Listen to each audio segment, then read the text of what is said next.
I'm gonna put myself on mute now and we'll get started at 3 o'clock. All right, it sounds good. Um, here. Great. Okay.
Hello, everyone. I'm trying to let people in as they come, so bear with me for just a second.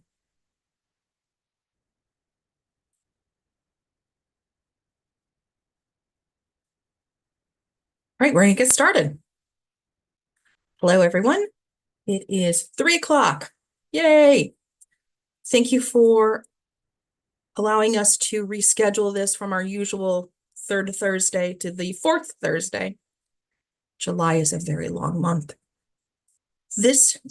Today's presentation is going to be from Sarah Reese from the Department of Labor, and she is going to be speaking on navigating new waters in UX.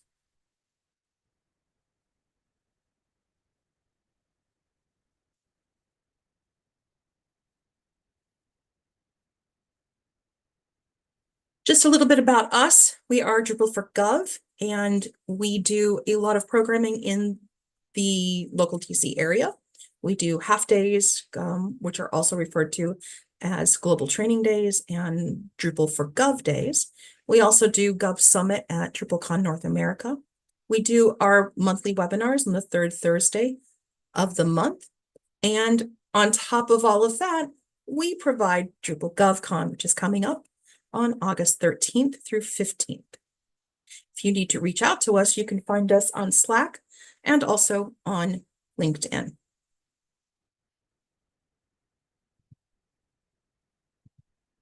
This month's webinar is brought to us by ProMetSource. ProMetSource is empowering digital experiences and provides scalable, secure, and easy-to-use web solutions.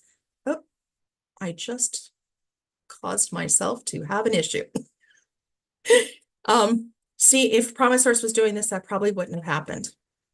So ProMetSource provides scalable, secure solutions that are award-winning, ensure no vendor lock-in, and offers next-level content editor empowerment for government, higher education, and healthcare clients.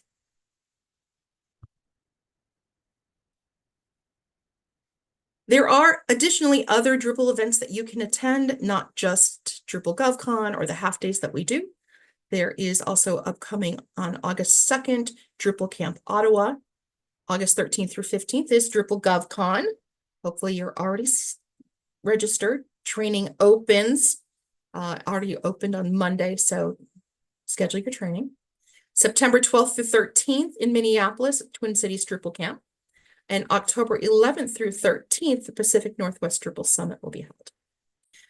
Things to keep in mind, we are going to be sending out a confirmation for lunch and t-shirts very soon, and you can always sign up to volunteer as well.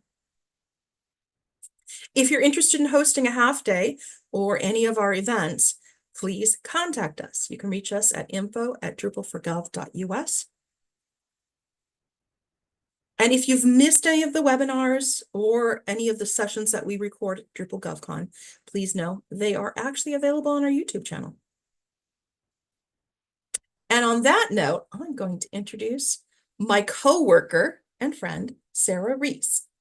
Sarah is a seasoned UX UI designer with over 20 years of experience in web design, graphic design, web animation, motion graphics, oh, you know, the whole 9 yards.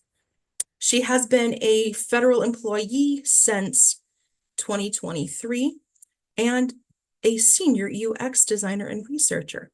She's at the Department of Labor in OCIO, just like me. And now I'm going to stop sharing and turn it over to Sarah. Sarah, are you ready? Ready as I'll ever be. Hi, everyone. Thank you, Kirsten, for inviting me to speak. There's not much more to say. I'm going to start sharing my screen. And let's literally dive right into it. I intend to torture this new waters metaphor to death. Okay, so as Kirsten said, I started in February 2023, and it is my first time being a Fed. I've worked solely in the private sector, although my long-term job before this was in public higher education, which I don't know if that's considered private or not. So this talk today is about the first really big project I worked on as a new Fed, and it was a learning experience for me, but the team was great, and just, the experiences I had, because everybody on the team was new to UX, as was the federal government, as I was about to learn. So what is UX? I thought I would start with a little intro. I'm not sure how familiar everyone is. I know you've probably been hearing UX being thrown around along with some of the terms for a while now, but I just wanted to give a brief overview. So user experience design focuses on creating products that provide meaningful, relevant experience to users. What that means is basically UX design is about context and focusing the product, whatever the product is, if it solves a problem or helps someone complete a task, whatever it is, it's, we focus on who are the people using this product or need this product, not so much who the marketers want to sell it to or the stakeholders, what they like. We have to really empathize and understand who's using this product so that we can make sure that it works for them, but not just works for them. You know, it's an enjoyable experience. Now, enjoyable can mean many things. It can mean you had a really good time playing this game or using this app, but also you went to a website, found what you needed, filled out a form, whatever it was, and got it done quickly. A lot of times we're doing things on our phone on the go, and we take that kind of thing into account. So an enjoyable experience is a website that loads on your phone and takes you where you need to go. Another thing we have to do, if you see this Venn diagram, is while we focus on the users and the end user needs, when we're part of project teams, we have to understand the stakeholders and their business goals and the developers and their technical constraints. And I have worked with developers for many, many years, and they are my favorite people. And we have to empathize with everyone on the project team and then have to help that product achieve everyone's goal while remaining focused on the end user. So why do UX? Well, overall, it does lead to higher satisfaction, increased engagement, better performance of the product. But I think in this world now, why not? Why not understand who's using your product and tune it to them so that not that they feel like they're being stalked, but that they feel like they were listened to and taken into account. Because if it's not for them and it doesn't work for them, no matter how good your website is, how useful your product is, this meme is one of my favorite memes. If they're not enjoying it or they find it frustrating, there's too many pain points, they don't understand everything from like content isn't understandable to, page load times are slow. It doesn't matter. This could be the most wonderful product in the world. People aren't going to use it. In the federal government, though, there is a mandate that everyone should be doing user experience design and using the principles and practices of human-centered design, of which user experience design is concepted from. There's the 21st Century Idea Law and the memo that came out in September. I'm not sure as well this audience is familiar, but it's something that my team and my directorate work with very, very closely. And what's interesting is while it's this big mandate and it's all about the digital first experience and self-service and making sure that, whatever services the federal government is providing the public, that they're able to engage, they're able to access, they're able to complete their tasks. But even though there's this mandate, the user experience stuff in the mandate is user experience design. It's what myself and my team are all professionals in, and it's important regardless of the mandate. So a little bit about how you UX. So there were the 7 elements of UX design, which was developed by Steve Krug, who's one of the quote unquote godfathers of the field. And he wrote a book called Don't Make Me Think, which is a big principle of user experience design. And when we talk about learnability and everything, it's like you don't want to have your people who are using your product have to relearn how to use something to engage with your thing. So some key elements: usability, accessibility, functionality, aesthetics. I mean, these are terms we're all pretty much familiar with, and they're general concepts. But again, what user experience design does is it takes these things and it puts them in context. And the way we do that is using empathy to really understand everyone engaging with the product. So with that being said, let's get on board the supply chain boat. And now I will definitely be torturing this metaphor to death. So again, this was my first big project here at the DOL and at the federal government in general. And I was assigned to a project team, and I was not given all that much instruction, just sort of like, here you go. I was told, like, introduce here, this is your user experience designer, and off we went. So on this team, there were some really, really great people. I have to say, like, this was the best way to be introduced to working with DOL, with federal government, because everyone on this team, the stakeholders, the project manager, the vendor project manager, and the UX designer and developer who were contractors, everyone was enthusiastic, passionate, professional, and wanting to work together as a team. It was, there was a lot of pressure. We had literally 120 days. I onboarded and I was like, oh, you're redesigning a whole website. Okay, so this is going to be a year. And I onboarded around April, May, and the launch was August 31st. And so while we didn't have a lot of time for everyone to, have a lot of egos involved, the people involved really didn't have any. Everybody was focused on making something to the very best of everyone's ability and getting it done. But not just getting it done, and getting it done as right as possible. So it was a great time. And then there was me, the newbie.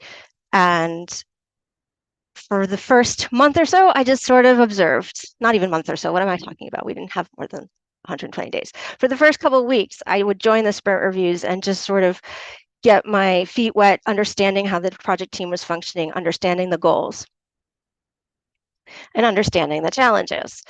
I had a lot of challenges being a new Fed. I didn't know what a contractor meant. I mean, I had been a contracted designer before, but I didn't understand that, in the federal government, there's all these other legal obligations, like if you're not trained to be a core, you can't tell a contractor what to do, and don't even try, like, don't make it even sound that way. So there were a lot of challenges, but my main ones were really, first, the time.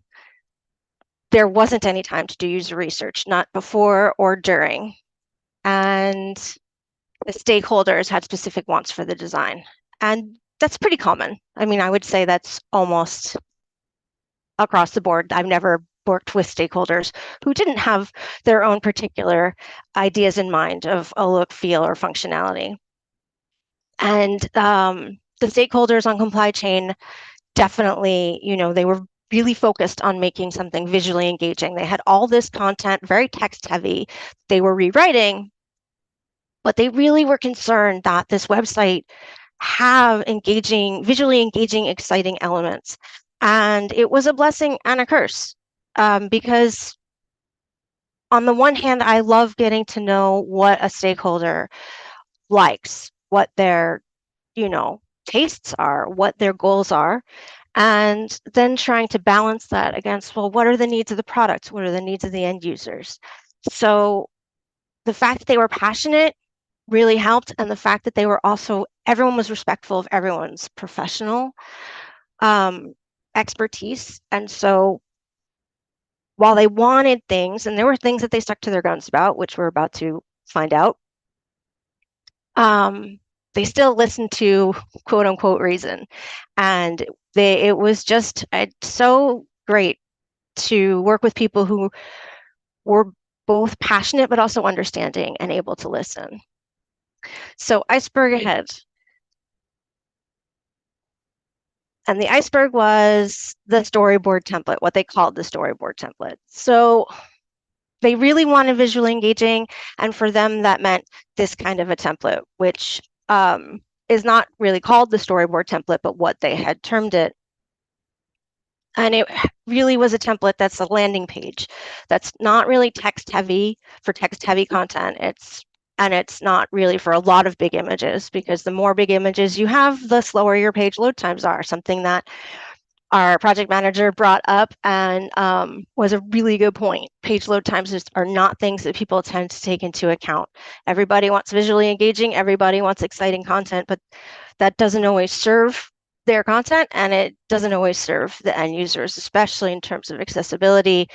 10 or so years ago, I forget, time has no meaning now, but everything was about video and making video, and everything was video. And I was working in public education, and the head of communications wanted to produce videos, and we got in trouble because they weren't producing transcripts, because you don't think about everybody who needs to or wants to access your content may not be able to watch videos or listen to videos or load videos, a variety of reasons.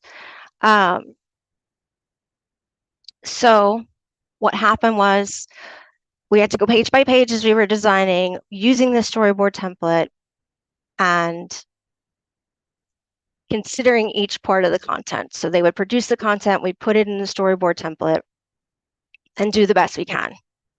And at a certain point, I got a distress call from the two project managers, and they had been talking to the designer and the developer.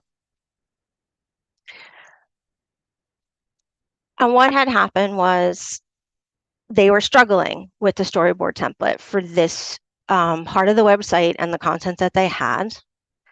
And, they wanted to do the best that they could by the stakeholder. They want to meet the stakeholders' needs, but they were just running up against technical issues and design issues. It just wasn't, it was going to be too much with too much text content. And so I met with the two project managers and the designer and the developer, and I listened to them. They showed me the work, and they showed me their solutions that they had been talking over. And they said, we kind of need you, since you're a Fed, to step in and say no. And I said, you know what? I have no problems doing that, because that's part of my job. And the way I approach it is, a lot of devs will just tell you no. A lot of devs will say, no, it's not going to work. Sorry, no. But my job is to listen and then to explain, okay, I know you want X and you really can't have X, and this is why. It's not going to do your product good. It's not going to, you are spending so much time and putting so much care into this content and rewriting it so that it's engaging. And I know you want it to be engaging. You have to consider how you're presenting it and can do a disservice. And you also have to consider, and this is where, the project manager brought this point up, the page load times as well with the images. People are going to walk away before the page loads, and they're going to get frustrated. And with this product, we're talking about something that people need to access that content. Yes, it's bad design, bad content strategy to have walls of text, but sometimes when you're dealing with compliance information, policy information, people need that wall of text. They need all that text. So you have to figure out, okay, what can we do? How can we make something engaging without overwhelming? And how do we walk this line? And we had the call, and it didn't go badly. They did listen, they understood, and we were able to find a solution. Again, we had no time really to hem and haw. We had no time really to fight it out, which was a good and bad thing. But what was very interesting it wasn't just that they were good listeners and wanted professional input, was they also wanted to learn. They wanted to learn why is what I want not great in this respect. Which, I mean, you can't, like that you can't ask for more with stakeholders. So another issue that we encountered on this C journey was icons. So of course, because they wanted something that's very, very visually engaging, it wasn't just images, it was also icons. And they had hired another vendor to do the icons. And now I'm sure most of you are familiar with accessibility, and there's a whole bunch of accessibility rules when you're working with icons, when you're working with imagery online. You have to make sure there's alt text, and with images and icons, the color contrast, well, with the design in general. But there's other things too, and that's called the heuristics that user experience designers do a review of everything against. They're called heuristics because they're not a hard and fast rule. They're not guidance, but there are rules of thumb. So here are the 10 heuristics.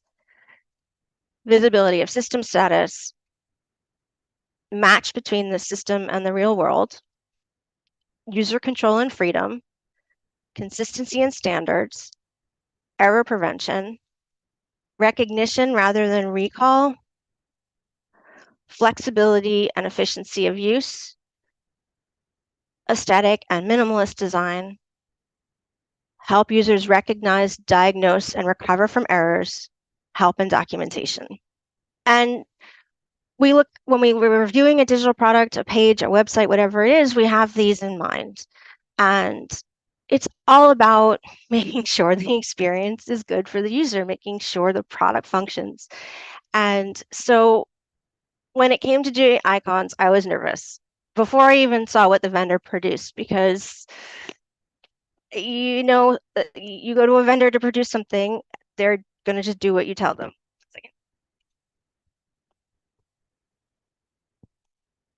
Sorry.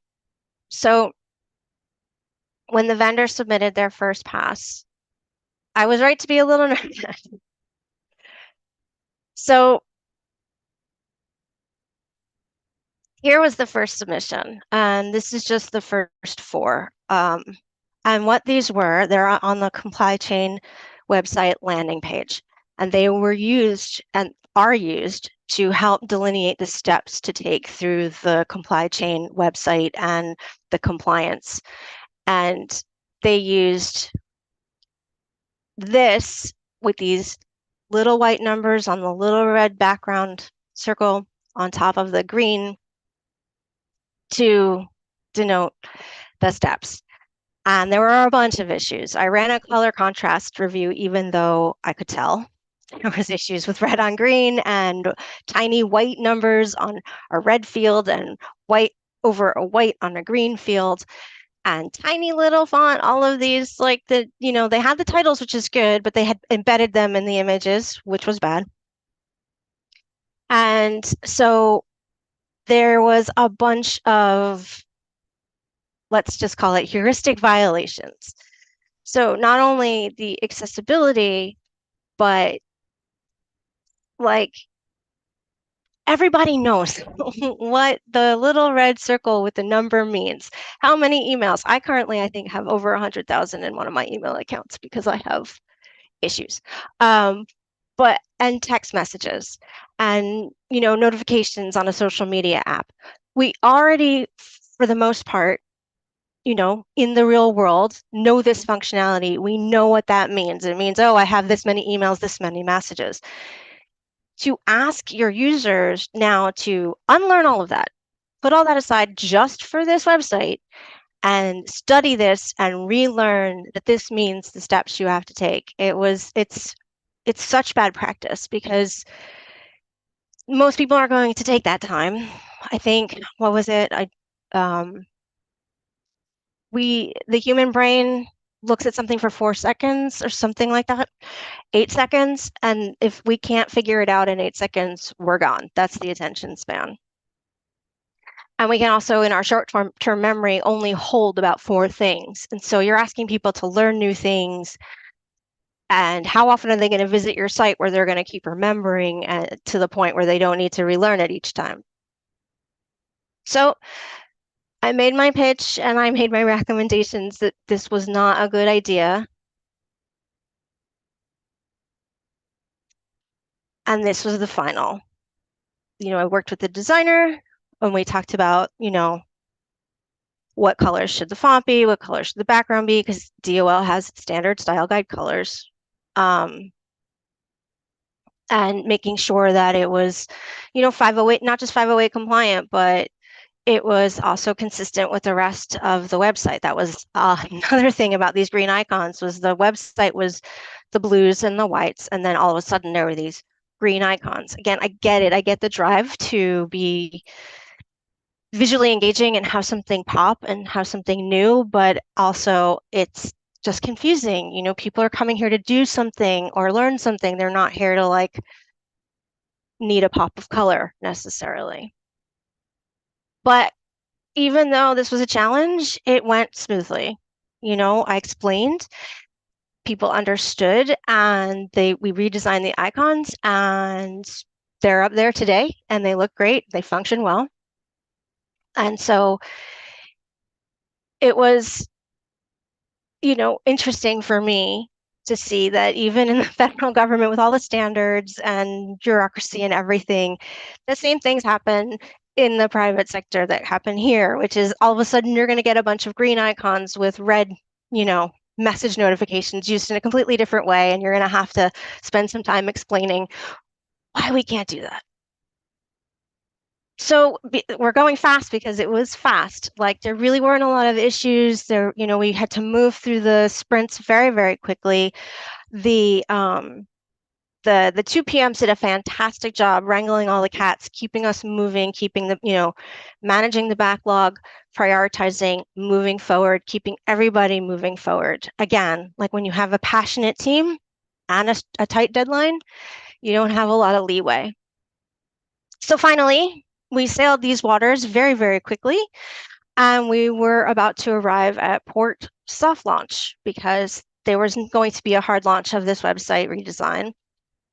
They were going to roll it out at an event, and it was just going to sort of become. So they were in the middle of QA at the beginning of August, end of July, about now, it's a year from today, and preparing for the launch. And while I was preparing to roll off the team, because I wasn't really assigned post-launch to help them with post-launch activities, I felt, I felt responsible for this project team, and I felt responsible for making sure I gave them the best recommendations I could for leading up to their launch, and then what happens after, because a very big problem everywhere is the what happens after. You're about to launch your product, you're about to go live, you've done QA, you've done UAT, hopefully you've done usability testing. You have a website, you have an app, it's rolled out, but do you walk away? That's what most people do. Done and dusted, we launched, this is great, and you just walk away. And you leave that hero image on your landing page for 15 years and you never change it. And that is bad practice. It's not so much that, maybe your end users aren't changing, but you need to keep the health of this product. It's a living thing, and you need to treat it as such. And you need to engage with your end users. And especially for a product where you didn't have the time or the budget, because a lot of people, most of the time, will say that we don't have the money, we don't have the time to spend, we have to get this thing to production. That's okay. I mean, it's not great, but you know what? After you launch, you can focus on user testing, and you should focus on user testing. That's how you're going to optimize and refine and focus. And, things do change. Technology does change. And you should be engaging with your users and learning about them all the time. And, you can do surveys. This is not a professional survey that I've shown an example of, but it is maybe the first user experience survey most of us have encountered in our lives. I'm going to find out if that person likes my product, which is me. You can run surveys. You can even do very quick 5-second tests, pull some people in and just have them, go through your site and ask them a couple of questions. You don't have time for that? Look at the data. That you can certainly do, and look at the user engagement and start testing things out. Do A/B testing of content. A/B testing should be of very little things. On a project I was on recently, we did some usability testing and some user interviews, and they didn't like the hero image that had been chosen because it was of an old couple, and this product was not just for people in their 60s.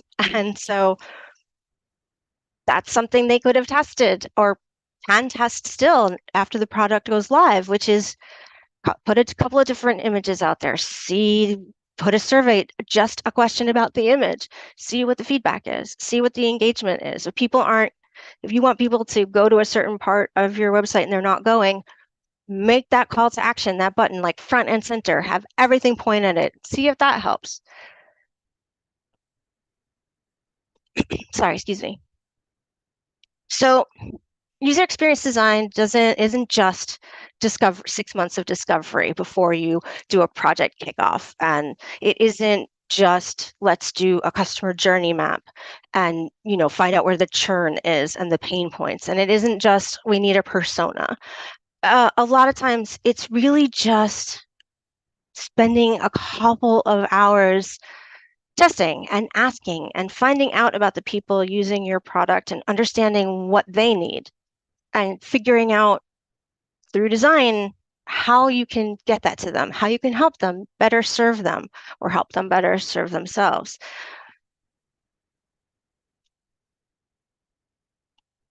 So supply chain launched, and by all accounts, I was away. I felt bad. I couldn't be there for, I was there the whole time until the end. And it was really successful. They are still talking about how successful it is, and they are still passionate, and they are constantly, caring for the site, updating their content. And so they took to heart some of the lessons that they learned working with me, and I'm very proud of them for that. And I highly encourage everyone to go visit the site and take a look, and you'll see the storyboard template and the big images. But there's lots of other things I didn't really talk about that we discussed and went over and worked together as a team. And it was just very symbiotic. Everybody got a voice. And at the end of the day, it was always, okay, remember, you want people to engage with this. And by wanting people to engage, you got to make sure they're put first as much as you can. So that's pretty much it. I didn't mean to breeze through it that quickly. But we have time for questions, comments, anything anybody has to say. Well, first of all, thank you so much, Sarah. You're welcome. It was really great working on the project with you, and Was. also it was a great project to work on. If folks have question, please post it in the chat, and Sarah can handle any of those questions that you might have. She does have 20 years worth of experience in design. You can also reach out to her through the Department of Labor as well. And I think you're on the big listservs too for the government as well. I am on some of the listservs. I don't know all of them because there are many of them. Yes. And I'm trying to find all of the UX community of practices and related, so content and digital design. But I am always on Teams, and I'm always happy if you want to ping me to. You don't have to just ask professional questions. I'm happy just to talk. So yeah. I don't see any questions either on YouTube or here. So I think we're done. Thank you everyone for attending, and thank you so much, Sarah, for the discussion of UX design. Oh, wait, looks like we have one. I have a background in UX from doing a boot camp 2 years ago, and I'm a web lead for our team. However, it's hard to get backing for doing UX right. Guess what? You are now a UX professional. I wave my magic wand. That is everybody's struggle. I meet frequently with someone who is a big name in the industry, one of the other grandfathers, but I don't like to say that in their presence because they're only in their 50s. And there are so many constant webinars and conferences where this is the issue, right? Most of our work is selling people on it. Most of our work is making the argument for it. This is why there's sort of a pivot away from, especially in places like the federal government or other industries where you don't necessarily need a persona because, like the people who EBSA serve, they're not going to change what they need, right? They're not suddenly going to be like the Spanish government's retirement people. So you don't need to like sell people on, I need like 6 to 9 months to go out in the field and interview people. I mean, that's fun. That's a great time and it's always valuable, but any kind of research is valuable.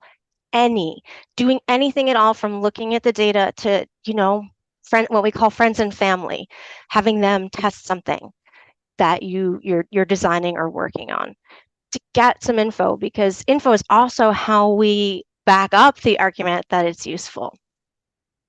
So I'm very, very sorry, but please, find me. I'm happy to commiserate, join the community of practices. And, this is a big discussion. And a lot of times, again, we approach it like user experience designers, which is the context. So if you're on a project team like this, where there was no time at all, we were already in wireframes during the kickoff to do the preliminary discovery. You start making the pitch for, can we just pull in a couple of FUDs and test this one piece of content, or test these icons and get feedback, and take that to your stakeholders and say, this is the feedback that I got. And it's, that's the biggest seller is, they do a lot of talking in the federal government about data supporting and data supported arguments and evidence supported arguments. And that's what this is. So there is a follow-up question, and then there's a new question from Christy, but we'll do the follow-up first. I feel like our communications team just does what they think is right from a public affairs standpoint, and they don't think about end users, but more about their specific program. So our entire website seems more comms based. But she's going to, CS is going to reach out offline for Please some do. other suggestions. And I can hopefully give you some guidance on how to navigate that. Happen to have worked in communication design, so I'm happy to talk with you and see if we can come up with some solutions so you can do some UX research with your work. The new question is from Christy Deering. I'm at DOL as well. Was there any challenge with a dated DOL style guide? Was? Maybe sometimes, yes, the way I like to look at it. So I also have I have a master's in fine art. I have a degree in painting. And the way I look at, style guides like this, corporate style guides,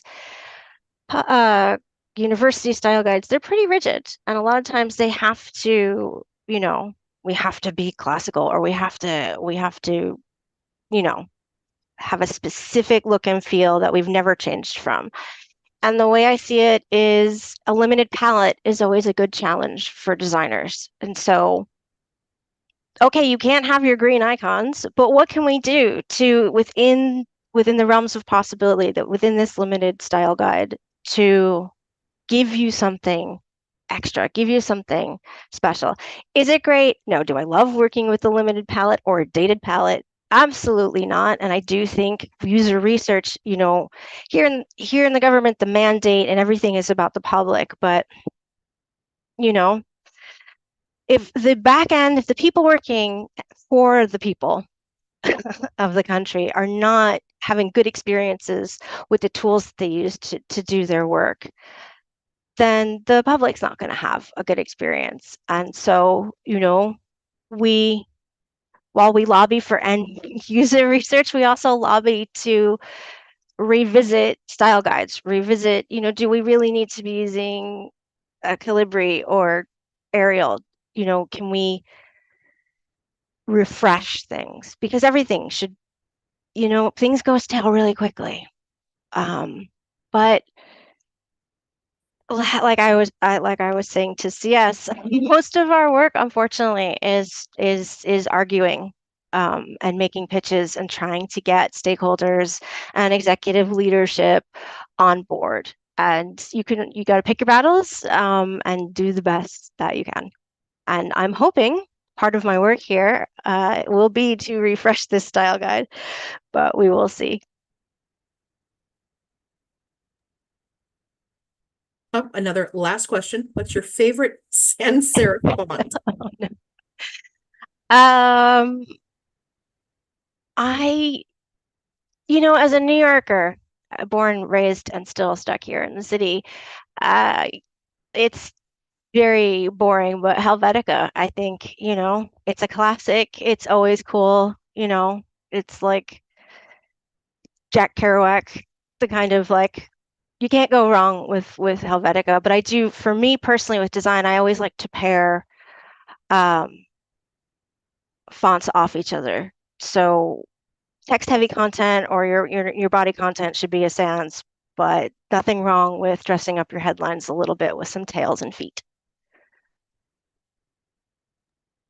All right, I think that is it. I did not see any chat from YouTube Live, so I think that's it for the day. Thank you all for attending. It was great having the questions, and thank you again, Sarah, for talking Absolutely. about Comply Chain and being a new Govy. Thank you so much. Thank you for before we go, Kirsten is one of the two people who are the reason that I was on Comply Chain. When they heard there were going to be UX designers, they got in the front of the line, and I was actually hired for the project before I was hired for the job. And I have to give Kirsten all the thanks for knowing the importance. So made my job a lot easier. I didn't really have to fight too much. Oh, thank you. You're welcome. Bye, everyone. Have a great day. Bye.